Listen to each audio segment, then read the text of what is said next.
So we're going to have a bit of an update, a bit of a chat about the filter video that just got put out. Do you like me flash hairy socks? And a lot of people asking about what I've done with the tune. I thought I'd release a midweek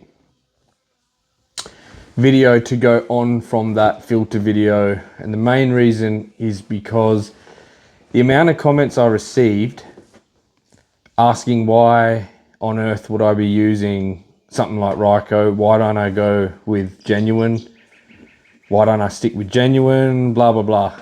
At about the 20-minute mark in that video, I mentioned me not having any luck with the factory filters in the airbox. Since all this testing with the Ryco and my very first episode called Dusted, where I was getting lots of dust past factory filter and all that sort of stuff, I did reply to most of these comments, but I thought, it sort of motivated me to make another video just so that it's clear to people and hopefully they watch this properly. I get dust passing through the factory filter, which is why, and I mean, I like to run factory everything if I can. I was running factory filters for 70,000 K. Yeah, lots of dust passing through. So anyway, I just wanted to be very clear about that. Now look, some people say, stick to factory, I run factory, I've never had a problem with dusting. And all I can say is, that's great, and I wish I was the same. I'm just showing what has happened, what happens to my vehicle, that's it. The other thing is, sometimes I get people messaging me and stuff saying to me, mate, I run whatever filter, it's really good, you should try it. I live in Perth and I've never had dusting issues. And I ask them, do you go bush much? Sometimes they say no. So I'm like, well, yeah, that's probably why you haven't had any dusting issues. So that's always a bit of a funny one. But I appreciate the conversation and people reaching out. It's just, it's two different worlds when you're talking about a vehicle that just runs 24/7 in the bush. It's a bit like if a Land Cruiser was working in the mines. It's a total different ball game to obviously city driving. I mean, shouldn't have to say it, and also if, you maybe aren't that, like you don't live in the middle of the scrub, there's lots of fine red dust around here, or maybe you go camping once a month or on the weekend, or you go to the beach every couple of weeks. It's a different ball game, So another thing with the filters, I guess, is from my understanding, these factory Toyota filters filter down to 8 microns in total. That's my understanding. The Ryco goes down to 5 microns for the 70 series. The Ryco NanoCell. The NanoCell for the 200 series goes down to 4 micron. So that's what Ryco told me. Obviously with the Ryco, you're supposed to get much better, finer dust filtering, I suppose. That was the main thing I wanted to cover. Also, there was a lot of people asking, why don't I run like a cyclonic pre-filter top hat on the snorkel? And I think a couple of blokes were saying, why don't I go back to it? So obviously they've watched previous videos. Look, another thing in that Dusted ep where I showed 70,000 kilometers, airbox full of dust. If you look at that episode, I had the cyclonic factory pre-filter on. All the way through those 70,000 kilometers, I never touched that pre-filter. I like them, they're a good idea. That's why I kept it there. You can have a look at the state of that airbox. I was still getting dusted. That was running factory filters with the factory pre-cleaner. Would I ever run one again? Bloody oath I would, and I probably will. I'm just trying to figure out, these things as I go. So I hope that answers that. Another thing, there was a few comments, blokes asking about the Donaldson Power Core. Would I run one, and there should be ones coming soon and all that sort of stuff.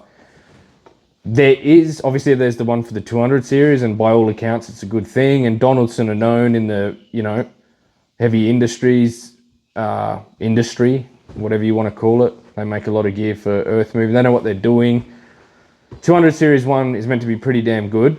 I would like to try one for the 70. I've had a bit of a chat with a few people, and just recently Donaldson actually reached out. They somehow got a hold of, might have been the last video I did or something. They're going to have one, I think, soon for the 70. So we're having a bit of a chat and I might be able to get my hands on one. So I'm just deciding whether I go down that route or not. As I said in this latest video, I did want to keep the factory airbox if I can. But look, if Donaldson are releasing something and it's just, you know, worthy of heavy earth moving machinery, and it is the thing to use, and, you know, with their track record or whatever, I think I would gladly grab one and fit it and go that route. And that's a whole different system. That's like a, you know, it's got a restriction gauge fitted to the airbox, just like you would see on heavy earth moving machinery.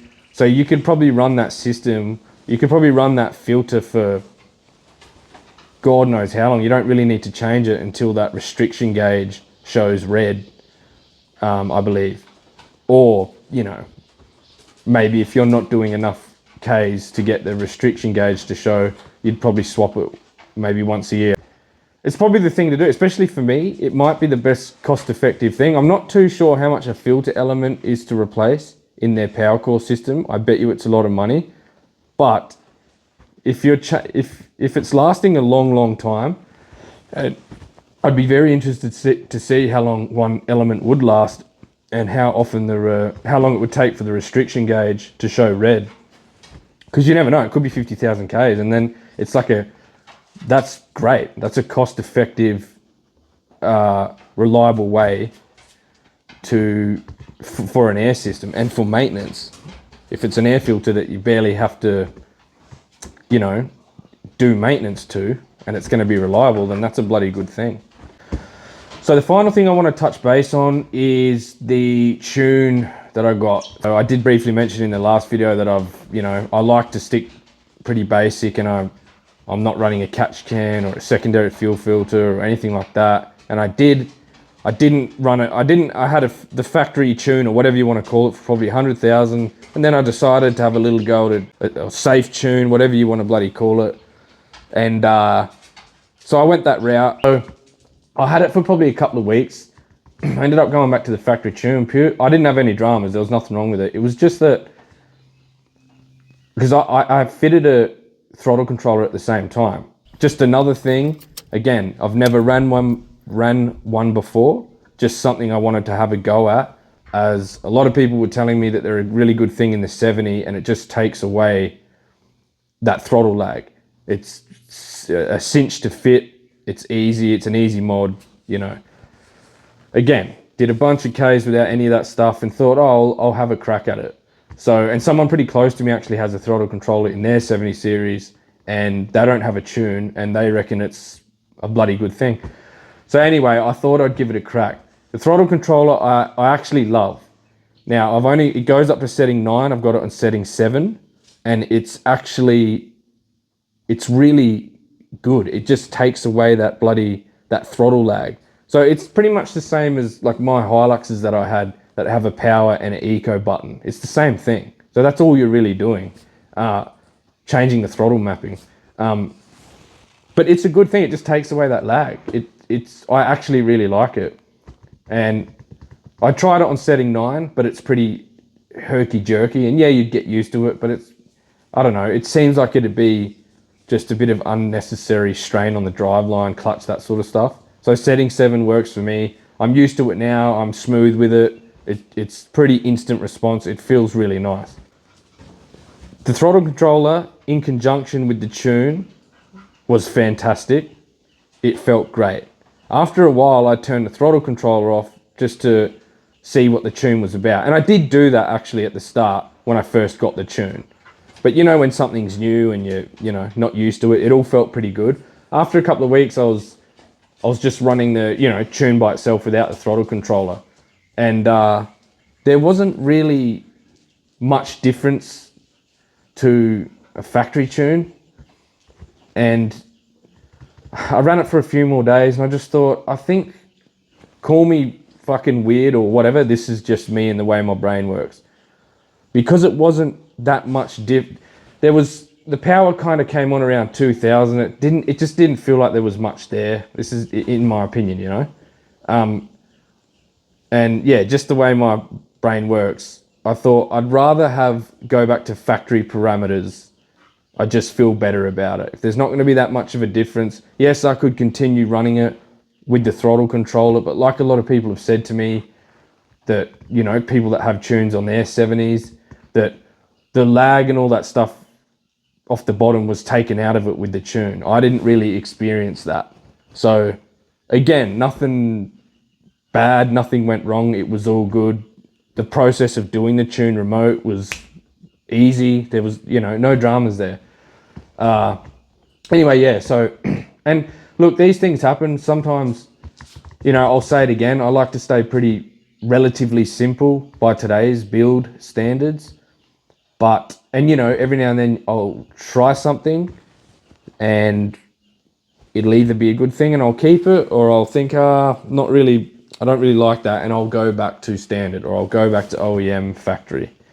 So that's all that was. Now, I wasn't going to mention anything, but I might actually say, as a bit of just a little add-in, the best suspension I've ever ran on my Land Cruiser, hands down, has been the factory gear. And I know a lot of people are going to say, what is he talking about? But that's just the truth of it. And if you go back to when I first got the Land Cruiser and I was putting out videos, doing, you know, running around on the station, and I did a few trips in it, went out camping and stuff. There's a few shots of me in the cab talking about the suspension and how well it rides, and how everyone that whinges about it, I don't really understand. And I don't know if that's people just driving around with no load in the tray or anything like that. Morning folks, welcome back for another one. This morning we're going to head out and see some pretty spectacular sand dunes.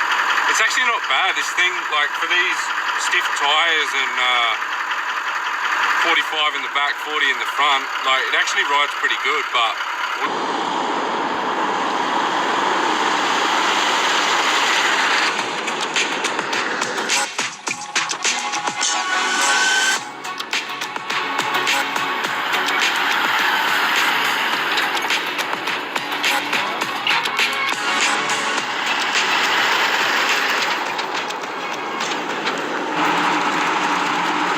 this vehicle's riding so well.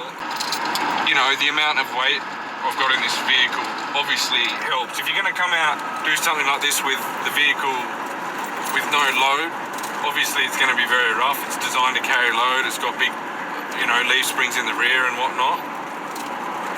But, you know, a lot of people whinge about how these ride, and we've got the Toyo mud terrains on with a 3-ply sidewall, very stiff tyre that people always say are hard to bag out. You need to let the tyres down a lot to get them to bag out for sand and whatever.